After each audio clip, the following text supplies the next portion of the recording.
A mother hands her daughter a knife. She tells her to cut off her own toe. "When you are queen," she says, "you will have no more need to go on foot." The girl takes the knife. She does it. She forces her mutilated foot into the shoe, and she rides away with the prince. This is not a horror story. This is Cinderella. It is in the Brothers Grimm, in the first edition, published in 1812, and it is still there in the last edition they ever printed. Nobody censored it. Nobody had to. It was simply replaced by something people preferred. And the version you know, the pumpkin, the fairy godmother, the glass slipper, that version is not the original. It is not even the older one. It came first in print, and it was already a sanitized retelling of something far stranger. Because the story underneath Cinderella is roughly 2,000 years old. It was told in Egypt before it was told in Europe. It was written down in China 700 years before anyone in Germany wrote a word of it. And in almost every version, the same detail survives: the foot. 1950. Walt Disney Productions releases Cinderella, and it saves the studio. The film is built on a specific text, Charles Perrault, 1697, a collection called Histoires ou contes du temps passé, stories or tales of times past. Perrault gave us almost everything you associate with the story: the fairy godmother, the pumpkin, the transformation of mice and lizards, the midnight deadline, and the glass slipper. He also gave us the ending. In Perrault, Cinderella finds her stepsisters after the wedding and forgives them. She embraces them. She arranges marriages for them with two lords of the court. That is the whole moral. Grace under mistreatment, rewarded. Now, Perrault was writing for the court of Louis XIV. He was a senior civil servant, a member of the Académie Française, and he was producing these tales for adults in the salons of Versailles, elegant, ironic, and deliberately polished. He was not recording folklore, he was performing it. And the thing about performance is that you choose what to leave out. Because 115 years later, two brothers in Kassel wrote down a version they had collected in Hesse, and that version has no fairy godmother, no pumpkin, no glass. It has a tree, 3 birds, and a knife. Jacob and Wilhelm Grimm published Kinder- und Hausmärchen, children's and household tales, in 1812. Their Cinderella is called Aschenputtel, Ashfool. It opens with a death. The mother is dying. She tells her daughter to remain good and pious, and that she will look down on her from heaven. Then she dies, and the girl goes to the grave every day and weeps. The father remarries. The stepmother arrives with 2 daughters, beautiful in the face, the text says, and vile and black at heart. There is no magic yet. There is no godmother, and there never will be. What happens instead is this. The father goes to a fair and asks his daughters what they want. The stepsisters ask for dresses and jewels. Aschenputtel asks for the first branch that strikes his hat on the way home. He brings her a hazel twig. She plants it on her mother's grave. She waters it with her tears every day until it grows into a tree. And a white bird comes to live in that tree, and whatever she asks for, the bird throws down to her. That is the machinery of this story. Not a fairy, not a wand. A tree grown out of a child's grief, on her mother's grave, fed with crying. Nobody replaced that with a pumpkin by accident. Then the festival. 3 nights, not 1. 3 dresses, each finer than the last, thrown down from the tree. The stepmother sets tasks to keep her home. A bowl of lentils emptied into the ashes, to be picked out again. Aschenputtel calls the birds and they do it. So the stepmother sets a harder one, and the birds do that too, and still she is not allowed to go. On the third night, the prince has had enough of losing her. He has the palace staircase smeared with pitch. She runs. The shoe sticks. He has it. Now, the shoe is not glass. In the Grimms, it is gold. And this is where the story stops being a romance. The prince announces he will marry the woman the shoe fits. He arrives at the house. The eldest stepsister takes the shoe into a room to try it, and her mother goes with her. The toe is too long. The mother gives her a knife and tells her to cut it off. "When you are queen," she says, "you will have no more need to go on foot." She does it. The pain is severe. She forces the shoe on, and she goes down, and the prince takes her up onto his horse and rides away with her.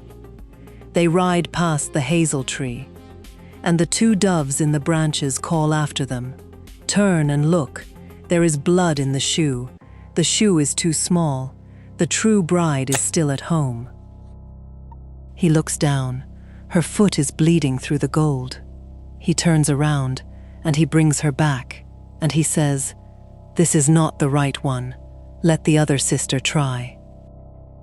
The second sister goes into the room. Her toes fit. Her heel does not. Her mother gives her the knife again and tells her to cut off a piece of her heel. "When you are queen, you will have no more need to go on foot." She cuts. She forces the shoe on. She hides the pain. She goes down. He takes her up on the horse, and they ride past the tree, and the doves call again. Blood in the shoe. Her stocking is soaked red. Only then does he ask whether there is another daughter in the house, and the father says, "Only a little stunted kitchen drudge, left by my late wife. She cannot possibly be the bride." She is. The shoe fits. And at the wedding, the two doves come down and take the stepsisters' eyes, one eye each on the way in, one eye each on the way out. Blind, the story says, for the rest of their lives, for their wickedness and falseness. That is Cinderella. That is the version the Grimms collected in Germany and printed for a domestic audience, and kept printing through 7 editions for 45 years. They edited a great deal across those editions, but the knife stayed, the blood stayed, the eyes stayed. If anything, across their revisions, the Grimm's punishments grew harsher, not gentler. Whatever squeamishness the 19th century had, it was not about this. So where does it come from? Here is the first thing to understand. Cinderella is not a German story, and it is not a French one.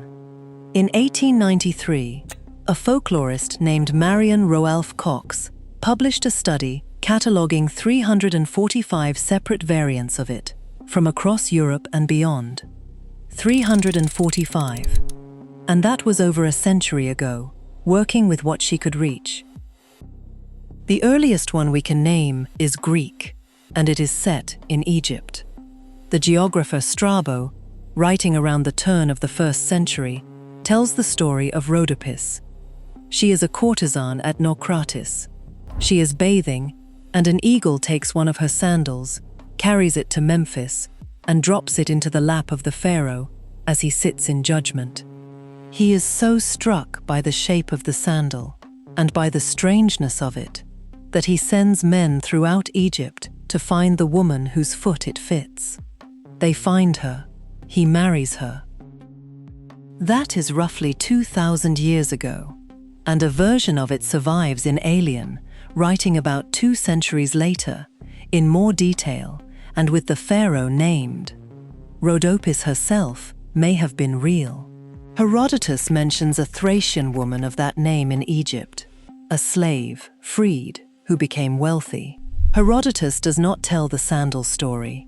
It attached itself to her later, which is exactly how these things move. Now go east. Around the middle of the 9th century, a Tang dynasty official named Duan Chengxi compiled a collection called Youyang Zazu, miscellaneous morsels from Youyang. In it is the story of Ye Xian. Her mother is dead. Her stepmother mistreats her. She befriends a fish, 2 inches long, with red fins and golden eyes, and she feeds it, and it grows. The stepmother finds out. She kills the fish. She eats it. She buries the bones. Ye Xian recovers the bones, and they grant her what she asks for. She goes to a festival in a cloak of kingfisher feathers and shoes of gold. She is nearly recognized. She runs. She loses a shoe. The shoe is traded until it reaches the king of a nearby kingdom, and he searches for the woman it fits. And the text says something specific. It says the shoe was 1 inch too small even for the woman in his kingdom with the smallest foot. 9th century China, 700 years before the Grimms, 600 before Perrault. Dead mother, cruel stepmother, supernatural help from the remains of something loved, a festival, a lost shoe, and a search that turns entirely on the size of a foot.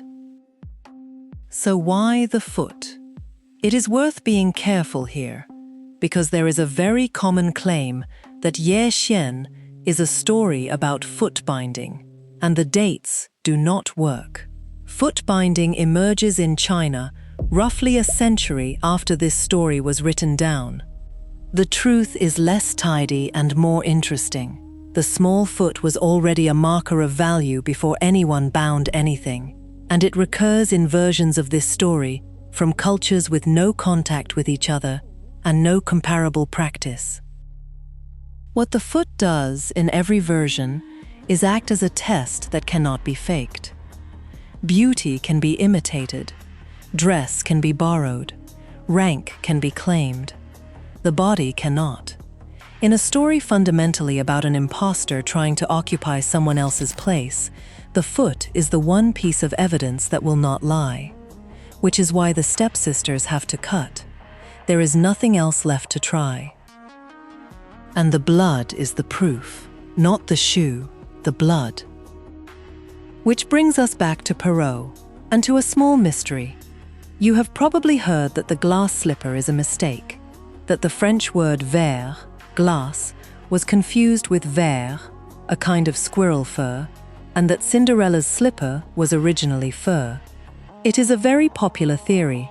It was pushed hard by Balzac in the 19th century, and most scholars now reject it.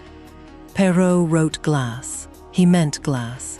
He was a sophisticated writer, working deliberately, and glass does something no other material does. It is beautiful, it is transparent, and it cannot be stretched, forced, or altered. Which is precisely the point. A glass slipper cannot be cut into. Perrault did not remove the mutilation and leave a hole. He replaced the mechanism. He built a shoe in which the Grimm ending is physically impossible. That is not censorship. That is a rewrite by someone who understood exactly what he was taking out. And it worked. Perrault's version is the one that traveled. It went into English, into the pantomime tradition, into the nursery, and eventually onto a Disney storyboard in the 1940s, where the last traces of the older story were removed in turn. The stepsisters become comic. The stepmother becomes the only real threat. Nobody is blinded. Nobody bleeds. 250 years of editing, all running in the same direction. But notice what the editing was actually about. It was not the violence, exactly. The Grimms kept the violence, and their audience accepted it. What Perrault removed, and what Disney removed again, was the idea that the story might be about the body at all, that someone might want a life badly enough to take a knife to themselves to get it, and that the only thing stopping them is that the evidence leaks out. That is not a fairy tale about a girl who is rewarded for being good. That is a story about what people will do to their own bodies to change their position. And it has been told in some form, for 2,000 years. A mother hands her daughter a knife. When you are queen, you will have no more need to go on foot. The oldest version we can find is Greek, set in Egypt, and it is 2 millennia old. The Chinese version predates every European telling by 700 years. The German version kept the mutilation for 45 years in print without apology. And the pumpkin is 300 years old and was invented by a courtier. The Grimms left this story almost untouched, but they did not leave all of them untouched. In the same collection, in the first edition of 1812, there is a single sentence in Rapunzel that tells you she is pregnant. By the time of the final edition, that sentence is gone, rewritten, deliberately, into something else entirely. That is the next one. If you want the rest of these, subscribe.